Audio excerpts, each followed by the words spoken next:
That's all, folks. Welcome to Between the Joysticks. Press start and then we're off. Nick and John, they've got the sauce. Breaking news and some hot takes. Even if there's some mistakes, Nick is captaining the ship, while John gives thoughts straight from the hip. But when their powers combine, we're all in for a hell of a time. Between the Joysticks, it's the best. Up to 6 things they will address. Tell all your friends and settle in. Between the Joysticks now begins. Hello there, and welcome to episode 129 of the video game podcast Between the Joysticks. I'm your host, Nick, and I'm joined by my co-host, John. John, we're going to start the show on a new segment on the show. Oh, boy. We can workshop some names. Okay. But right now I have live service in memoriam. Hopefully this segment stays strong for a while. Why? Why do you say that? Because I am a Why you downer. gotta say that? Because I'm a downer, and I don't want anybody to be happy. We kicked the year off strong, right? We had the two from Sony, right? The Blue Point's God of War game and Sony Ben's live service game, and I believe that's it so far, right? Can you have an in memoriam for things that weren't birthed in the first place? Yeah.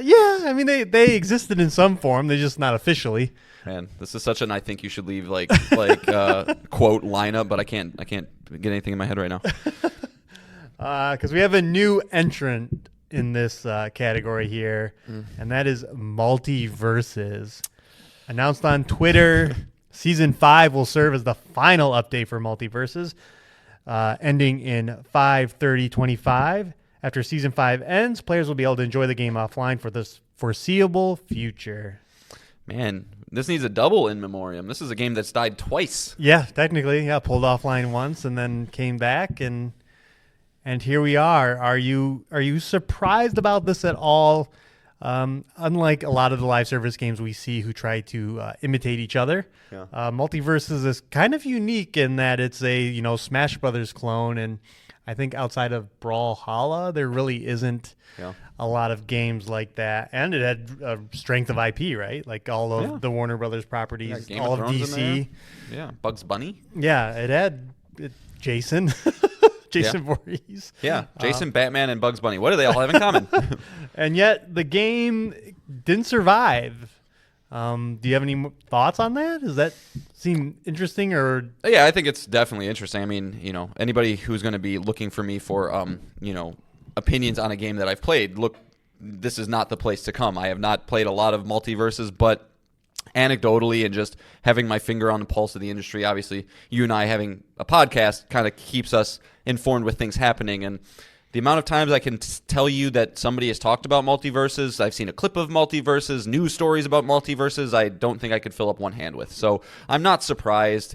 I did check it out. We checked it out when it was in its first iteration, and it was wholly fine, but there's nothing that separates it and would make me want to play that. I would rather just play Smash Brothers with my friends than try to go on and play against randos. And I think a lot of times, too, when you get multiplayer games like this and they don't find a very wide audience, you get probably a couple thousand, but hardcore people that are just going to make you not have fun. And it's a Ouroboros, I think, right? Isn't that the snake that eats itself? Yes. It's kind of like one of those scenarios where it's just, if you don't get started off strong, Fortnite is the only example I can think of off the top of my head that just didn't hit the ground running but figured it out. And they had the luxury of being like the first ones to do that, so they didn't have to compete against other people. But you can't have a false start out the gate anymore.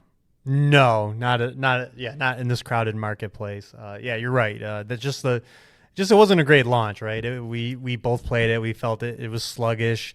There was a lot of network issues, and then when you compare that to the success, the talk of the town right now, a little known game is Marvel Rivals that we barely talk about on this show, which had a fantastic launch, gigantic roster, and just felt good to play. I've never had an issue playing it. Well, yeah, and that's a good game to bring up, and there's no way to really know this, but yeah, I wonder if is that. Do you think Marvel Rivals' success is partly due to the fact that if Marvel Rivals came out in 2017, right? Do you think it has a chance still, or do you think that Overwatch? You do? Because like I wonder, like part of the reason that like MultiVersus failed is like Super Smash Brothers is so good at what it does. It's the same exact reason why I have a hard time getting into Souls-likes that aren't from FromSoft. When you reach the peak of the mountain, I don't want to be 3/4 of the way up the mountain. I want the views from the top. And so, I wonder if part of the reason Marvel Rivals is not only, it is a great game, at least you say it is. But I think it's because there was a space to fill. Like Overwatch 2 launched horribly, kind of in similar to this conversation, and Marvel Rivals was able to occupy that. Right. MultiVersus, while Super Smash Brothers is not a live service game, it's not really competing in the same planet. It's just like if you want to play a game like this, though, everybody and their mother has a Switch. You probably have friends that have it. You're just going to find that elsewhere, and you don't want to play against random people. You just want to play against your friends, and you want to. It's more of a couch game. I hear you, but I mean, it did have. Smash Brothers was on one platform. You're talking a game that's on 3 other platforms. Yeah, all on its own. But who hasn't played Super Smash Brothers? True. Like so when you've played Super Smash Brothers, and if you like Super Smash Brothers, and if you're looking for that experience, this is at least just a me thing. I will not settle for something that doesn't fully scratch that itch. Maybe I'm weirdo. I don't know. I think what you're getting to is like this game had to be really good. Like, yeah, of course. And you can't just fart out shit anymore. To your point about Marvel Rivals in 2017, the reason I say that it would succeed is because it's very good. To succeed, it would have had to almost kill Overwatch. I don't think Overwatch. I see. Okay. It would have to kill that in the heyday of Overwatch. Right. It would have been different for sure. Yeah. That's what I'm saying. Overwatch fatigue would definitely have helped, but it would not have done as well with that direct matchup with Overwatch in Overwatch's that time when everyone was playing Overwatch like they play Marvel Rivals right now. So yeah, and we don't know answers to these questions, but Would something like Hyperscape have succeeded if Apex Legends didn't exist? It's like, I don't know, or was it just a bad game? I don't play these games, so I don't know. But no, MultiVersus, RIP, man. But the moment that I think we obviously talked about on the show, I was like, I don't know if that's the move to just pull it down for a year and just come back and hope for the best. Yeah, it probably fails more than it works, but it has worked for an FF14, for example. Good pull. I was about to make you give me an example. That is a good one. And if you ask me for another one, I don't got one. Okay. So you save yourself. Let's because it was one is looking back on our predictions. I think calling out that live service games would a lot more would fail. It would be an easy prediction, right? Like saying 4 or 5 more are going to die. We already know XDefiant is going to die later this year. I think that's based on rumors. I don't think that's confirmed, but yeah, I mean Ubisoft is going to have a rough year. They've already closed the studio and doing other things. But I was going to ask you, do you in your crystal ball of predictions, is there any more announced or currently out that are going to announce some kind of end of support, end of life? Cause it's hard to think because these games that come out, you don't even think about them anymore until all of a sudden. Ubisoft, Skull and Bones comes to mind. That's a good one. Foam Stars from Square Enix. That game is hitting a year now, and nobody's playing that. I wonder about games like Fragpunk. While it looks really cool, I just if it is it going to be one of those that just comes and goes and we forget about it, like a Hyperscape. It will be, I think. Yeah. One that's interesting, and I don't know. I haven't looked at anything. I wonder if there's ever a future where MiHoYo goes let's just focus on maybe 1 or 2 of these. Yeah, cut one. Right. I'm sure they're all wildly successful, especially in places like China and stuff, and we don't see a lot of those metrics. But I wonder if there's a future where they kind of start paring that down a little bit and just really... Or even just one of their competitors is gone, Wuthering Waves, or one of these upcoming ones. And meanwhile, we sound like idiots because these probably have 55 million Infinity daily Nikki, players. Yeah. But yeah, they don't last forever. No, and the market is very crowded. So good luck to Fragpunk. Yeah, but we'll see. I'm just trying to look. I mean, Warframe's probably still going to be around forever. Rocket League's going to be around forever. Yeah, I mean those are studios that. What about Fall Guys? Ooh, Fall Guys is a good answer. Fall Guys, it was a very flash in the pan game, but Yeah, I don't know. They just need a consistent refresh of young kids coming in to keep it going, because I imagine kids would get bored. That might be the market that keeps it alive. Yeah. If kids are still into it. Bright colors, silly characters. I just saw, Party Animals came to PlayStation. It's like that game. I don't hear anything about that game either, and that's kind of in the same party game vein. So, I don't know. I mean, like I said, I'm sure we'll be talking about this for some game, either announced or unannounced or already released live service game getting the axe. Well, I'm hoping that studio executives, and they won't, but I'm hoping they take a lesson from this. That's like, well, we can't just throw IP at something, right? Like we have to. It has to be more than that. Yeah. Yeah. All right. That's all I got. If you got something, if not, we can get into quite the spicy. No, I mean, I'm just kind of surprised that we didn't get in. I was really hoping that I would be able to join your club this week and have a shitty email directed at me, based on my Claire Obscure low price take. Yeah, nothing yet. But I didn't get one, so no, I'm still waiting for that. So if anybody's really mad about that take, and as Nick mentioned to me yesterday, I think it's even cheaper for PS Plus members. So yeah, $45 if you subscribe to PlayStation Plus to pre-order. So yeah, not yet, but one day, John. I know. Right. I'll keep pushing some buttons. It's a good feeling when you get the hate email. I'll tell you, it feels really good. You've done something. You've accomplished. You're accomplished. No, but you want it off your bucket list. Yeah, one day. All right. Well, if that's it, we can get into how the show works. John and I can both bring up the 3 things to talk about for a total of 6 things. It can be a video game we're playing, a news item, a topic. It can be an email from you, the listener. There are several ways to reach out to us. Our email address, betweenthejoysticks@gmail.com. Nick Our lives Twitter at 434 West Grove Road. What? That's your address. If you want to go knock on his door. Oh, okay, yeah. That's not his address. Joke not landed. Yeah, you can send me physical snail mail. Twitter DM @JoysticksPod, or finally our YouTube page at Between the Joysticks. Comment on any of our videos, and we'll read it on this very show. And John is going to bring our first thing. Woo! Yes, everybody. So we live in different times now, right, Nick? This is not the video game industry of 2018, and so we know that Microsoft is going to continue to bring things to our beloved PlayStation 5, whether their fans like it or not, whether anybody likes it or not. It seems to be happening in full force. Rumors left and right about Halo, Gears, all that stuff, but we got confirmation of the next big game coming to PlayStation. It's coming soon. And it's one that I really enjoy. I've actually played a little bit of it on Xbox, and so pretty excited about it. But that game is Forza Horizon 5, coming to PlayStation 5 in spring 2025.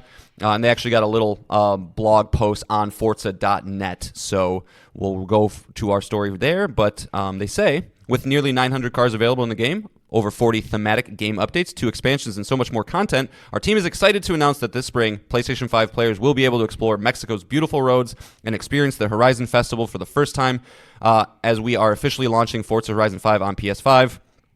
This version of Forza Horizon, developed by Panic Button Games in partnership with Turn 10 Studios and Playground, will have the same content as the Xbox and PC release. Previously released car packs, as well as the Hot Wheels and Rally Adventure expansions, will also be available for purchase. We are excited to see the Forza community grow with new players on PS5, and we can't wait to see the creativity and skill these new creator builders and racers will bring to our vibrant community. In addition to bringing Forza Horizon 5 to PS5, we're working on a special new free content update for all platforms called Horizon Realms.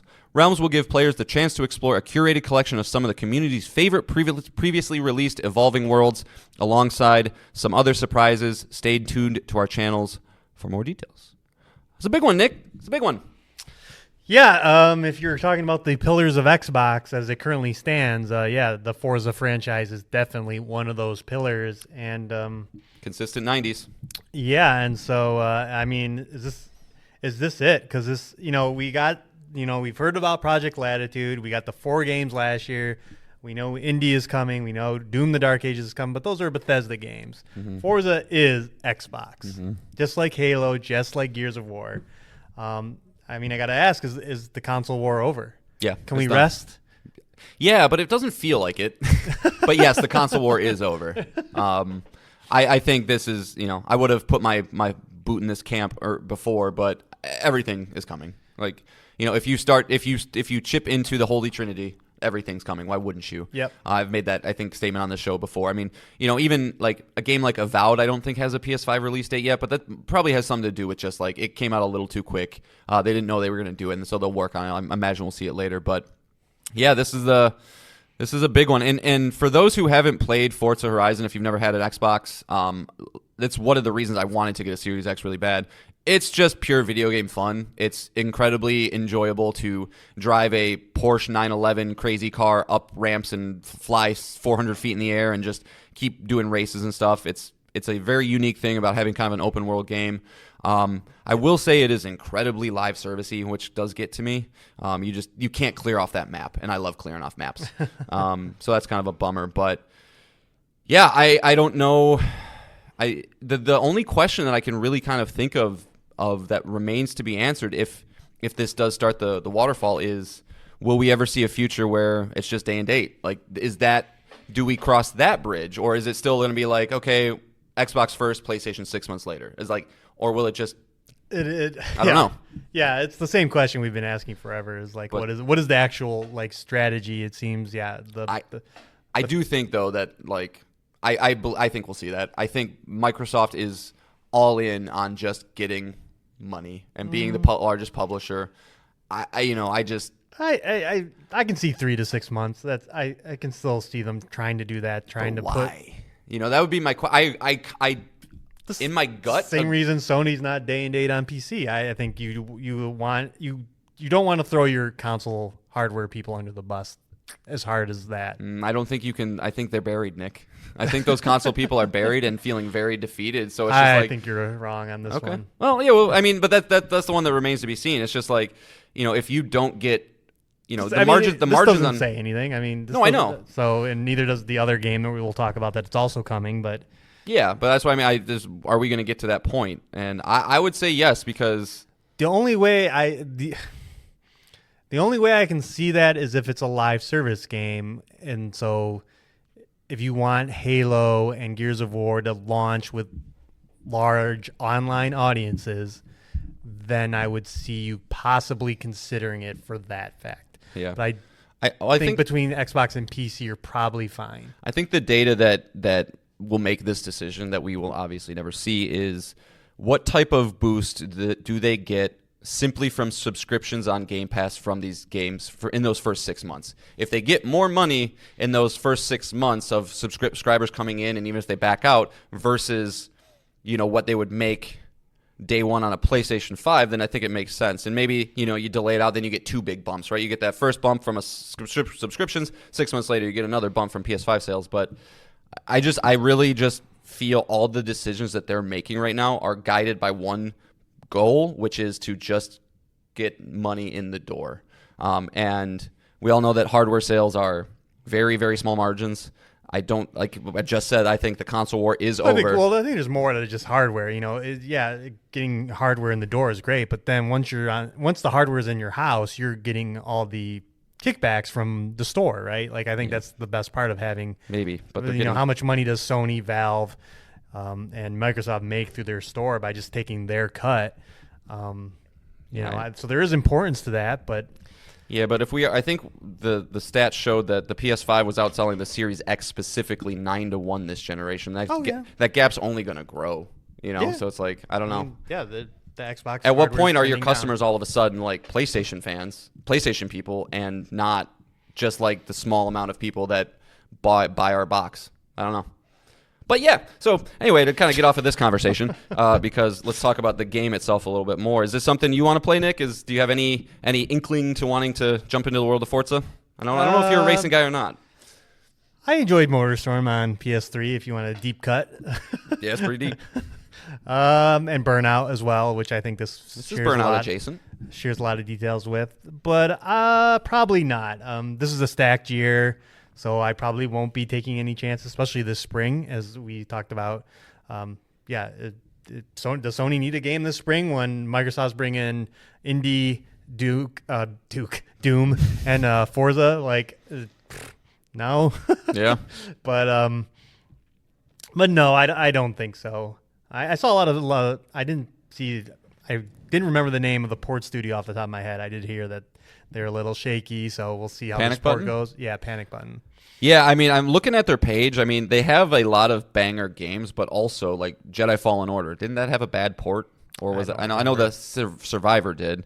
Apex Legends, Doom Eternal, Torchlight 2, Subnautica, Warframe. So they've worked on big franchises, but yeah, it might be one to like just make sure the bugs are all worked out before you purchase. But I will be buying this game. I mean, it's something I know my son enjoys as well. Sure. So like it's good go and just waste some time on drive some cars around. So maybe that's the way you play it. You just And if you want to let Microsoft know you're all in on more of these games, and like John's hoping day and date.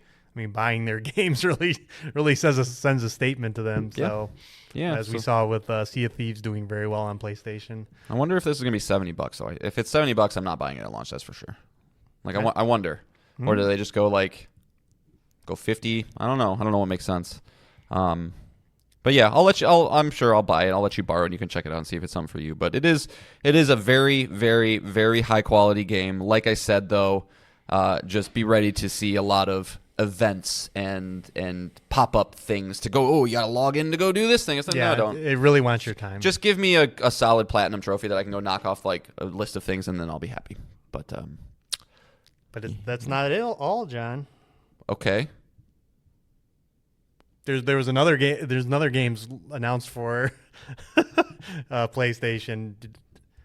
You're killing me. You said to bring Forza. I brought Forza. No, but I also said there was another game coming to PlayStation. Oh, the another franchise. Age of Empires? Yes, Age of Empires and Age of Mythology. Yeah, I don't know anything about those.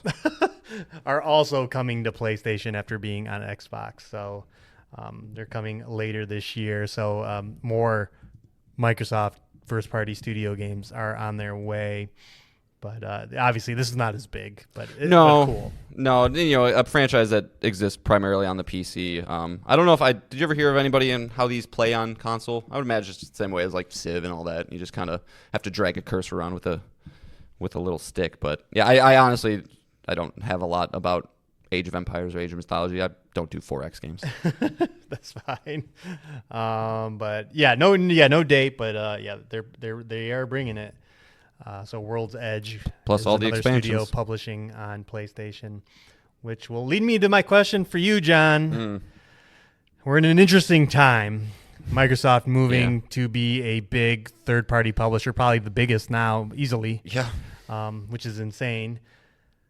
That means that Sony PlayStation is going unchallenged. Yeah. Meaning that, yes, they'll have the Switch to be compared to, but for the most part, the premium console for now and unchecked is the Sony PlayStation. And as we mentioned, cocky Sony is not a good Sony. Don't like cocky Sony. And they're very lucky that despite their live service initiatives failing quite spectacularly, they're in this position now that the PlayStation 5 is destroying the Xbox and moving Microsoft to this position. So it'll be very interesting going forward that, the Sony is the place to play most games except PC exclusives. What is even a PC exclusive now? Like a couple of indie weird games. Yeah, some indie stuff. Weird 4X games and whatnot. That what do you see? What do you see going forward from Sony in this regard? Hopefully not taking the foot off the pedal. Yeah, I mean, as we've kind of learned over the past year or so, ever since Jim Ryan, made that we're doing 12 live service games by the year 2026 statement or whatever that was, is Sony can afford to make mistakes as long as they continue to do what they do. If they continue to make very strong game of the year contending games, you can eat some mistakes. I just hope that the hubris stays in check, like that they don't go, well, nobody's going to check us, so let's try all these crazy ideas and lose sight of what got us here in the first place, which was strong single-player narrative experiences that give you a cinematic feel and are very, very polished and top-notch. As long as that continues, I would love to get in a time machine and go back to when Microsoft announced the acquisition of Activision Blizzard and be like, hey, Sony, don't worry. Yeah, it's going to be fine. And in a couple of years from now, Microsoft's publishing all of their games on your platform. Yeah, you'll be okay. $70 billion, consider that like a gift. Yeah, so like, I'm hopeful that maybe it's a blessing in disguise that Concord failed as spectacularly as it did when it did, because it's going to that's a good point. Shock them into like, okay, maybe not all the eggs in that basket. And I'm not saying exclusively single player games. I'm never, despite that's what I like and that's what I play, it doesn't make sense from a business standpoint to do that. So continue to push, continue to find what players want, what the successes are going to be, but as we've discussed ad nauseum at this point, I'm sick of talking about live service games, but like there are just a couple big factors that I feel like board members either don't see because they're blinded by greed and dollar signs, or just refuse to acknowledge, which is that there is not enough oxygen in the room for all of these things. There can be games like Helldivers that do the multiplayer experience in a way that keeps you engaged but doesn't inundate you with live service elements, and they found a lot of success for that. And I think I'm a little optimistic about it because the company seems to continuously go in this direction of back into Japanese control. Right? We just got a new announcement that Hiroki Totoki, I think, got promoted to basically overseeing all of Sony, and they Nishino, I believe is his last name, promoted him to CEO of PlayStation. And not that I don't think the Japanese market is, not looking at live service. Obviously, there are Genshin Impact and all that good stuff exists. But I think there is such a heritage with the Japanese, especially on, the games that they look back on very fondly, Final Fantasies and Chrono Triggers and these kind of things that I think they're going to balance themselves very, very well. But they gotta let that hubris not get the best of them. And that's hard to do when you go unchecked. Yeah, and again, think about the live service space when Grand Theft Auto exists in it, and watch all of these games just gone. For at least a couple months. At least a couple months. Yeah, good luck. I mean, they gotta weather that storm. So yeah, the oxygen in the room is a big thing, and like you said, hope these a repeating theme of this episode is that companies take the right thing away from their failures, and hopefully, But I mean, we haven't been here. This is crazy. Well, another thing that's kind of around for I wasn't old enough to really consider when the Dreamcast failed, right, and what that meant and how big of a deal that was, right. And we're certainly not. It's not a direct comparison here, but it's close, and it's we love PlayStation, it's preferred platform, but it's crazy. It's just crazy what a year now of not only Sony first party games but Microsoft first party games being on the same platform, and especially right now when Microsoft's going to hit the hardest. Yeah. They timed it so poorly. so poorly. It's so wild that it's going to be drowning in games, and PlayStation's going to be in a very healthy spot for as long as this generation continues. And I will say one thing that's going to be interesting, and I know you hate bringing this up, and I kind of hate bringing it up too, but it is something. Boy. But the tariff situation, I wonder, when the next PlayStation console comes out, and if tariffs are bad, and they're like, yeah, guys, this thing's $900, and what if Xbox doesn't have one? They'll be like, Sony's fucking greedy, and all this stuff. And so it's an interesting time as well for all this stuff to kind of happen. But as much as I might wish I had a crystal ball to give you official answers, this is just my gut, and we'll see. Yeah, no, like I said, I think they're in the driving seat until whatever the next generation is, how far cloud gaming can get in that time. But yeah, for right now, Sony's king of the castle. Do you think that do you think there's a world where we get another player? If you had to do the Vegas odds, is there no? I Steam is the only one I could see where if they figured out a way. I think PC encroaching on that space is probably, if they can get people's Steam libraries onto a console, and granted, a lot of those Steam players don't want anything to do with playing on a couch, but some of them would. I could see that making. Yeah, they've tried the box before. Yeah. Yeah, I don't know. Yeah, who would want to go all in on that like these companies do? Yeah, you look at PlayStation now and you're like, you want to compete with that?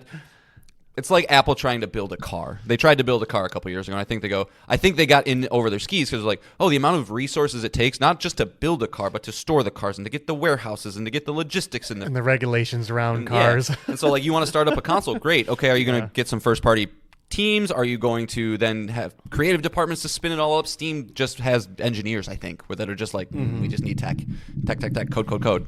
So, I don't know. It's interesting. Yeah, I like I said, I think this will be just the status quo until whatever the next generation, and I just have a feeling that's going to be a minute with, as John mentioned, tariffs and resources and stuff like that. That's why we're waiting on this Switch 2. We want it, and it's supposed to be out, but I think they're waiting because of all these factors as well. Lots of things up in the air. Yep. All right. That's all I got. Yeah. So well, we obviously John predicted the Master Chief Collection. The rumors around that are very high, so we'll probably be bringing this topic up again. But the day that I'm playing Halo 1 on a PlayStation and have to hit square to reload, oh my! Or you pop your first trophy in Halo. What the hell is that? What the hell? But all right, let's continue our conversation about Sony because rumors are out there that a state of play is incoming. Nate the Hate, who correctly predicted the Switch 2 reveal date, is Nate the Great, am I right? is continuing to predict that a state of play will occur sometime next week. And as Sony's history has shown, they've always had a winter state of play. They had one almost exactly a year ago. So, the stars are aligning. So I'm safe to assume we're at a DEF CON 1 for a Sony State of Play announcement. Yeah. So that means anytime between now and the next episode, we will probably know about it. But so let's get into some predictions. To warm things up, I'll bring you the list of games that were at last year's State of Play, which was pretty good. Pretty good. Helldivers 2, Stellar Blade, Sonic X Shadow Generations, Zenless Zone Zero, Foam Stars, Dave the Diver, V Rising, Silent Hill The Short Message, Silent Hill 2, Judas, Metro Awakening VR, Legendary Tales, Dragon's Dogma 2, Rise of the Ronin, Until Dawn, Death Stranding 2 on the Beach, and Fizzant. Wow. Yep. I was starting to fill out my predictions, and I go, no, they're not going to have all of this. No. But listening to that list, I go, all of my things could be there for sure. Okay. Well, I do have some questions for you. Mm-hmm. I guess I could make these predictions for myself, but I like working them as questions. All right. As we mentioned, Dragon's Dogma 2 was last year. That was about to come out. Capcom's here again with Monster Hunter Wilds. Will Monster Hunter Wilds be there? Yeah. All right. Yeah, because it's end of this month, right? Correct. Yes. So 20th. You always want your last little hurrah. Show us what it is, and just get people excited to pre-order and all that stuff. Correct. All correct. Right. Oh, I'm right. You already know.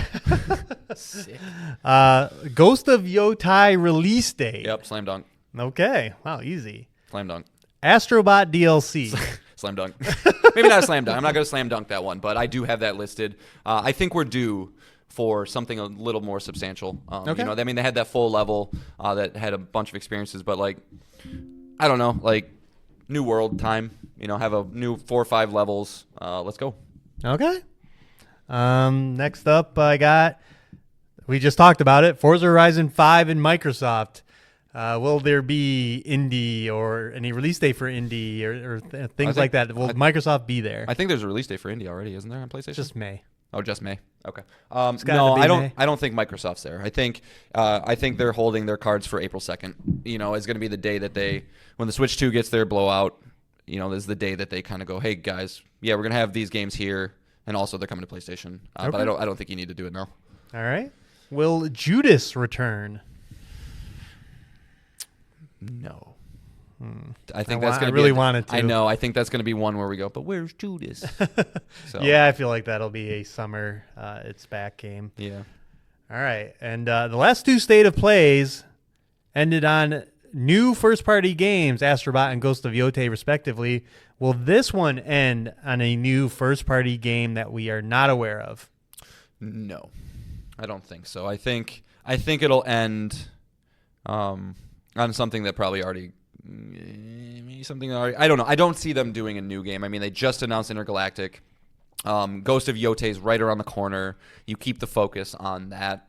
You don't dilute the waters anymore. I mean, we've went so long, these big long gaps over the last couple of years of just like, when is Sony gonna talk? It's just like I don't see them kind of doing another first party team. Especially if we didn't know that the Blue Point and Ben games, what those were, I would probably lean towards yes. But if they're off the table, that just leaves a couple teams. And I have Gorilla, Housemarque, and Media Molecule. Barlog's sci-fi game would be the one that maybe could pop in. I think you're right. I think they'll wait on this one. Maybe Death Stranding 2. Death Stranding 2 is the other prediction I have. I mean, there was rumors that Kojima was like working on another. Oh, true. Yeah, I saw that. You know, yeah, and so lines up perfectly that. And he strikes me as the kind of guy that's like, oh, it's state of plays in 3 weeks. Yeah, I better get started on that, and just does it real quick. And you're right. I think this year, if Ghost of Yote and Death Stranding 2 are coming out this year, that is pretty strong for PlayStation. And right. unless there's a smaller title coming out, and with Wolverine already announced, and with Intergalactic, and it's like, yeah, you're gonna start. You're starting pushing yourself a little far. Yeah. We need updates on those games before talking about more. Yeah. I wonder. Well, they'll probably talk about The Last of Us Part 2 PC. Maybe they talk about that because that'll be coming out in April. Maybe the show too, and in line with the show.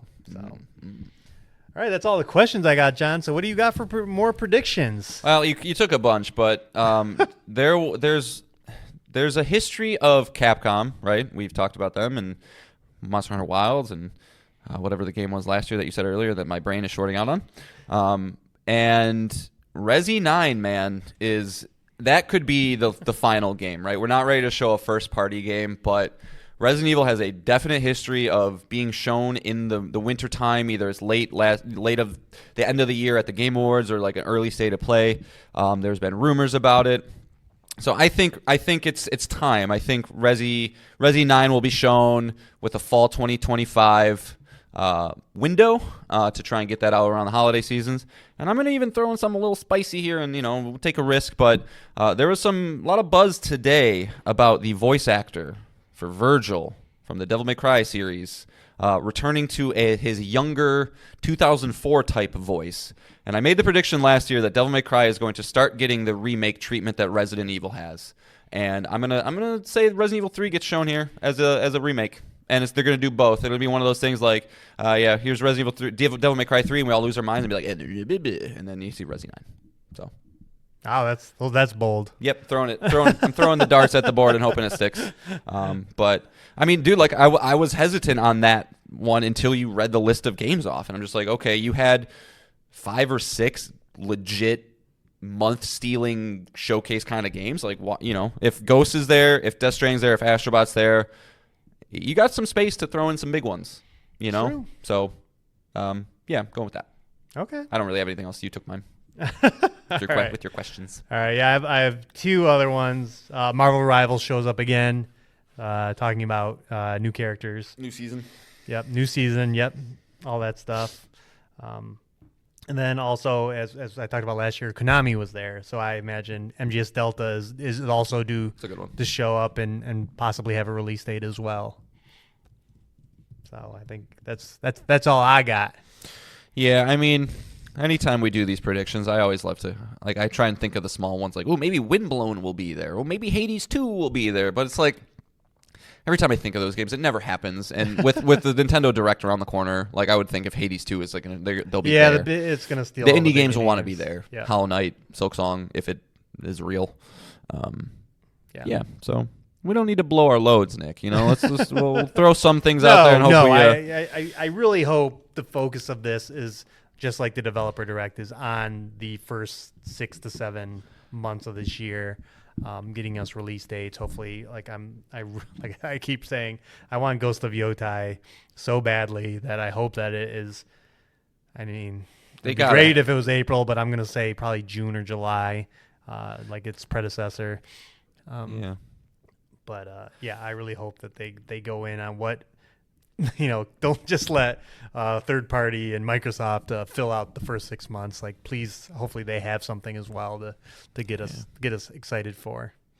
Maybe it'd be one of those weird little interstitial games that they haven't had one of those in a bit. You know, those little those Miles Morales experiences. Or even just, like a Stellar Blade equivalent, a game that they're heavily working with and on and is quote unquote exclusive as well, coming to the platform. It could be a surprise. Yeah. Yeah, and last year's was so Japanese heavy. I wonder if this will have a theme. It seemed like last year's theme was definitely Japanese developers, so I don't know. But, yeah. But we're good. Valentine's Day, right? That's what they're saying? Yeah. All right. That is the rumor you sent me, but I don't. I see that being somehow mistranslated. I don't know. I agree. I do. Like there's how many examples do companies have of like having a cadence of things and then just like now we're going to do something different. It's like it doesn't work that way. And I was trying to think of like why would they wait till a Friday? Like some kind of like embargo of some other game. Well, if it is on that day, pucker up, Buttercup. I'm gonna kiss you so hard. Assassin's Creed Shadows is another one that I could see being here, that being a big March game, showing up. It got pushed again to March. Forgot. I was like, isn't that Valentine's Day? Did you see? There was like a gameplay trailer of that like yesterday that I saw. It's so Ghosts. Like it was like it had the standoff thing and like raise their katanas up and then quick movements, and it's not a bad thing to go off of, but. Yeah, but you have your competitor coming this year too, right? So right, I can't be bothered. Nope. Smart man. But yeah, I really hope this happens. And again, as we keep complaining about release dates and getting some more games out in this first half would be phenomenal. So I'm excited for this event. I just want to get this Hollow Knight Platinum. That's all I want. Good luck. Yep, we're making progress. All right, let's move on. Email time. Quick PSA, guys.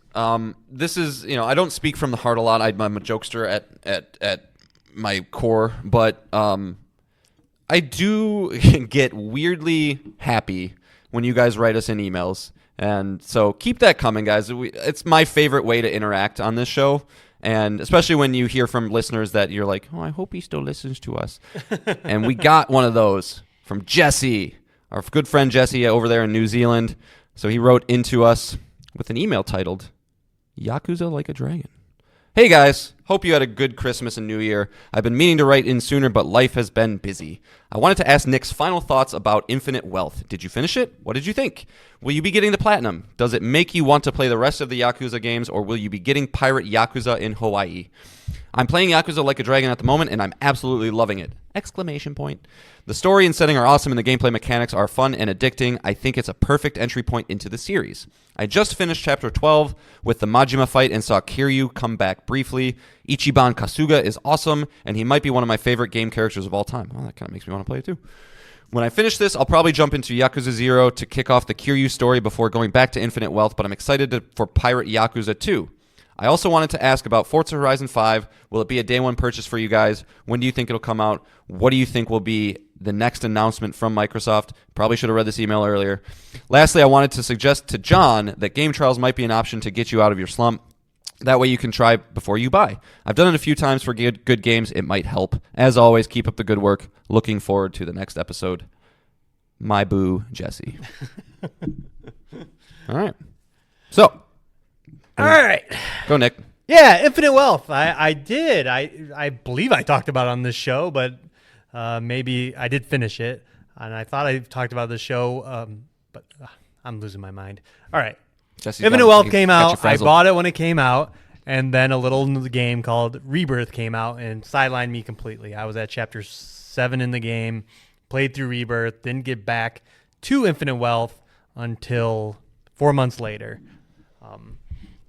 But I will not be getting the Platinum. I don't think it is as good as Like a Dragon, Yakuza Like a Dragon. Yeah, just Like a Dragon. And because I don't think it is as good. The story isn't as good. And you get a little, and I was burned out at this point, I'll admit, like playing through Rebirth, a 100-hour JRPG. And you went JRPG heavy. Yeah, back to back. It's the whole reason why I'm not jumping into Metaphor ReFantazio right now.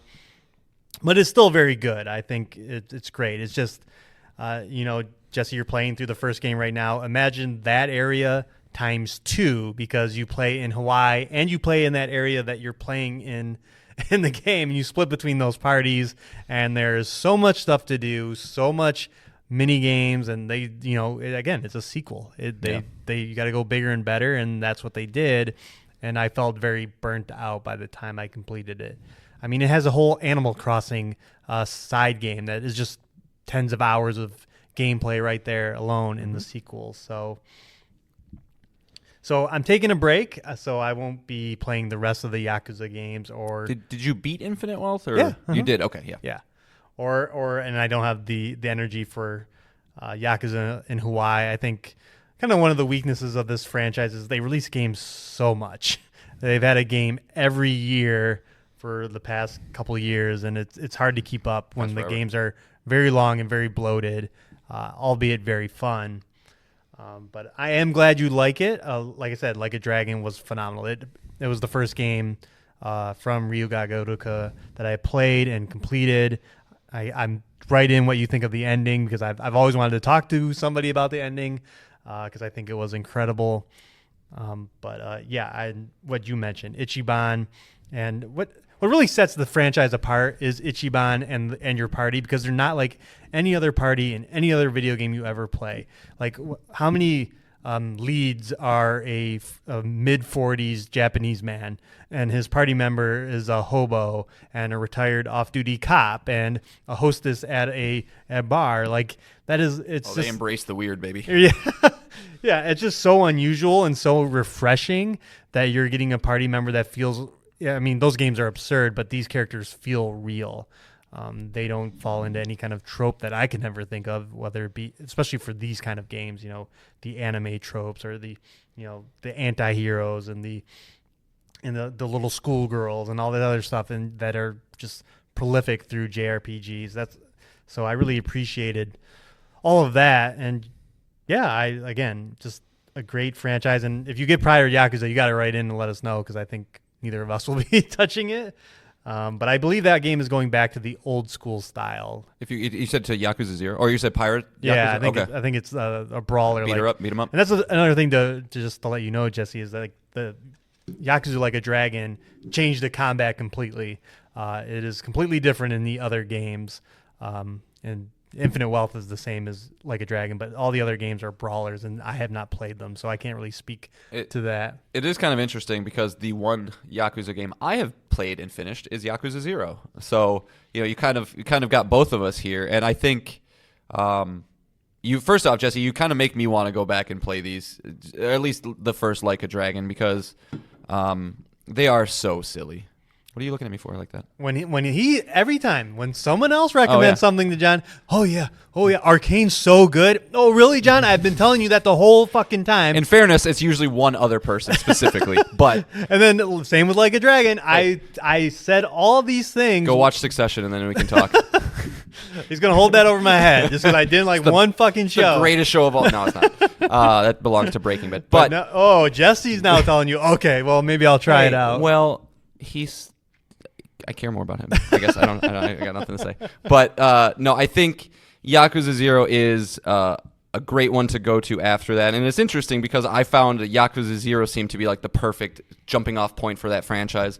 Now you say this about this one, I've heard that too. And then also there's, of course, Yakuza, the first game. So it's like there's all these different parts to jump into. And that's what makes them special, though. The characters are really good. Yakuza 0, it is fun to see Kiryu, how he started and how he becomes the Dragon of Dojima, I believe is his nickname. But yeah, it's a straight up beat 'em up. But it's such a tight little game. You're in this little area, but there's just so much to do.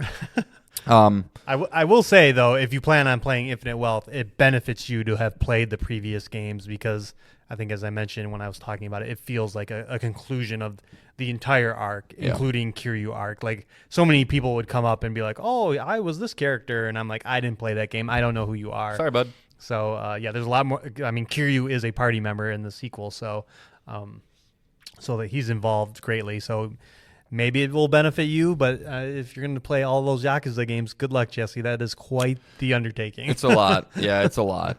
I wish I had the time. And did you ever? I used to think Yakuza was basically GTA in Japan, and man, was I wrong with that. Like, I don't know if I just wasn't paying attention to the right things, but that's always the vibe I got. And glad you like it, man.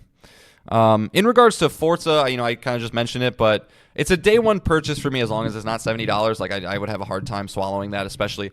I'll be curious to see what the sales trajectory of a Microsoft published game is on PlayStation, right? Like we know that Ubisoft games within 2 months are going to be $20. We know that FromSoft games aren't dropping for shit. So it's like, what is their strategy with those games? And do they just kind of want a big pop and then put them on a steep sale because they got what they wanted, or do they just keep them high because like, you want to play this game here, you're going to pay for it?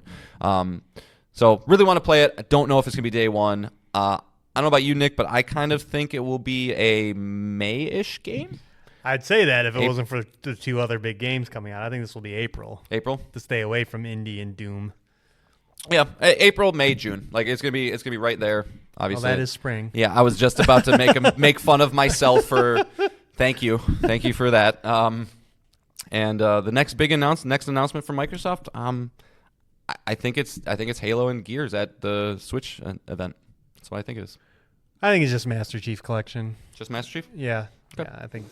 But the cadence of these will be slow because they've been slow going up to this point. But yeah, I think it'll be Master Chief. Yep, and that will be on. I believe the rumors are hot on that one, just like Forza was last year. Yep. Horizon 5. We talked about it on this show, I think in September or August of last year's. So if the rumors are hot on Master Chief Collection, I would assume that's the next one. Cool. And then lastly here, Jesse, definitely appreciate the thinking about me and making sure I'm happy. I love this stuff. But luckily I have kind of shaken my slump a little bit. I've still I think I'm 65 hours in Hollow Knight now, like just really crushing through it and trying to get all the stuff because I love that game so much. And Will letting me borrow Alan Wake and Stanley Parable. I've started messing around with Stanley Parable, and I'm watching a hour-long thing about Alan Wake 1 to make sure that I'm well-versed enough when I get to 2. So I'm feeling pretty good right now. And then hopefully the cadence in which I play games, which is very slow, maybe Doom will be out by the time I beat these things. So it's definitely something to keep in the back of my head, though, and check out. I mean, unfortunately, I would have to become a premium. What's the top tier? Yeah, premium member, and I'm not even an any member right now. So, I probably would want to, I don't know, jump into extra maybe before I do that, because I mean you can effectively treat all 400 games of those like trials if you wanted to, but it would take the right game, I think. But yeah, and I guess premium would be if you want.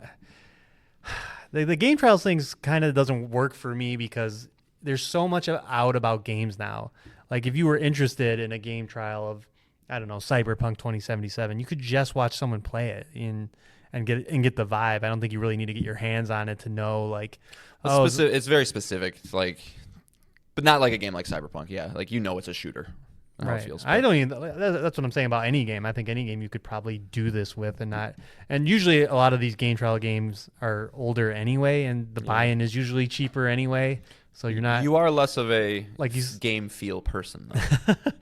I'm just saying, like you said, to go all in. What is premium up front now? $150. I think it's $160. That it'd just be worth it for you to just to risk buying a physical edition of the game and sell it back if you're like, Nah. I mean, and, I think I'm in between you guys. Like, I like to know how a game feels. Like, it's the most important thing for me. So I do like to get my hands on it if I can, but I'm learning myself more and more every day. I like tight little experiences. But yeah, luckily for me, I'm gonna get that Hollow Knight Platinum and keep on trucking. Yeah, you got some games in the queue, so that's good. Yep. And I mean, thanks for writing in, Jesse. Mm-hmm. As always, please keep writing in. Yeah, I like I said, once you beat Infinite Wealth, we want your review, including the out of 10. What are you going to give it? And the ending. You want the ending for Infinite Wealth or the ending for the ending for this one for Like a Dragon? The first Yakuza Like a Dragon. So annoying. Okay, got it. I love the ending. I thought it was incredible. Which I usually don't say. I like you to figure it out. I hope I don't set your expectations really high. You don't, Nick. You're like the only one I know. He will not give his opinion on anything until you've seen it, so he doesn't sway you. And I appreciate that, but sometimes just tell me what you fucking think, man. So yeah, if you want to write in and let us know, we would greatly appreciate that. So cool. All right. Well, I mean, that's it for the show. Short and sweet. And we've kind of, John's given his teases. Yeah. I'm all teased out. I like to tease myself, tease others. Yeah, I'm like, again, I'm really curious what your thoughts are on all the games, the Stanley Parable and Alan Wake 2. Those have big repercussions on the show because of my polarized thoughts on each of them. Well, luckily for you, I've said this so many times, but Will is a personal friend of mine, and so when I got Stanley Parable from him, he's tasked me with redeeming the game because you didn't. But in the same, but in the same thing, he has said Alan Wake 2 is probably his game of the generation, and it was your game of the year for games that came out that. So you're a little forgiven, I think. Yeah. But don't worry, Will, I got you. And then on my end, I started playing High on Life, the Justin Roiland game, Rick and Morty fame, that just came to PlayStation Essential. It's a first-person shooter with lots of humor inside. I was actually crying laughing within the first couple of minutes, so expect full impressions. I might actually probably have it beaten. Have you met Tim yet? No, I've not met Tim Robinson yet. Okay. But I'm excited. I can't wait. Yeah. It's really driving me. But so far, the humor is good. Shooting feels terrible, but maybe new guns will help with that. But expect impressions and possibly a review from me next episode.